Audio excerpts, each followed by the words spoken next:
এক লোক বাড়িতে এসে দেখেন তার সন্তানরা সবাই ঘুমিয়ে পড়েছে। স্ত্রীকে জিজ্ঞাসা করলেন, ওরা কি নামাজ পড়েছে?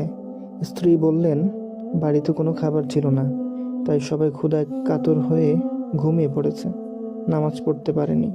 স্বামী বললেন, ওদেরকে জাগিয়ে দাও, ওরা নামাজ পড়ুক। স্ত্রী বললেন, ওদেরকে জাগিয়ে ওঠালে খাবার না পেয়ে ওরা ক্ষুধায় কান্নাকাটি করবে। স্বামী বললেন, ওদেরকে জাগিয়ে দিতে বলেছি, জাগিয়ে দাও, আমার আদেশ পালন করো।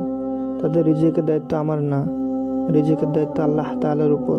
আল্লাহ তাআলা বলেন, তোমার পরিবারবর্গকে নামাজের আদেশ দাও এবং তার উপর অবিচল থাকো। আমি তোমার কাছে কোনো রিজিক চাই না, আমি তোমাদেরকে রিজিক দান করি। শুভ পরিণাম তো শুধুমাত্র মুত্তাকিদের জন্য।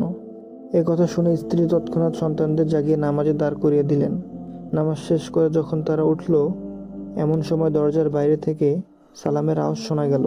দরজা খুলে দেখা গেল এক লোক, তার কাছে অনেক খাবার। লোকটি বলল, এগুলো আপনার পরিবারের জন্য, গ্রহণ করুন।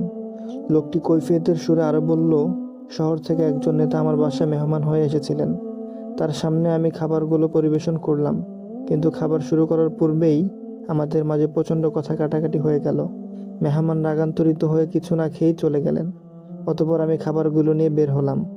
ভাবলাম, আল্লাহ যেখানেই নেন সেখানে খাবারগুলো দিয়ে আসবো। আল্লাহর নামে শপথ করে বলছি, হাঁটতে হাঁটতে আমি আপনার দরজায় এসে পড়লাম। আমি বুঝতে পারিনি কে আমাকে আপনার দরজার সামনে এনে দাঁড় করিয়ে দিল। দেখেন, আল্লাহর উপর ভরসা রাখলে আল্লাহ তাআলা কোথা থেকে রিজিকের ব্যবস্থা করবেন তিনি একমাত্র ভালো জানেন। তাই যে কোনো পরিস্থিতিতেই আল্লাহর উপর বিশ্বাস রাখতে হবে।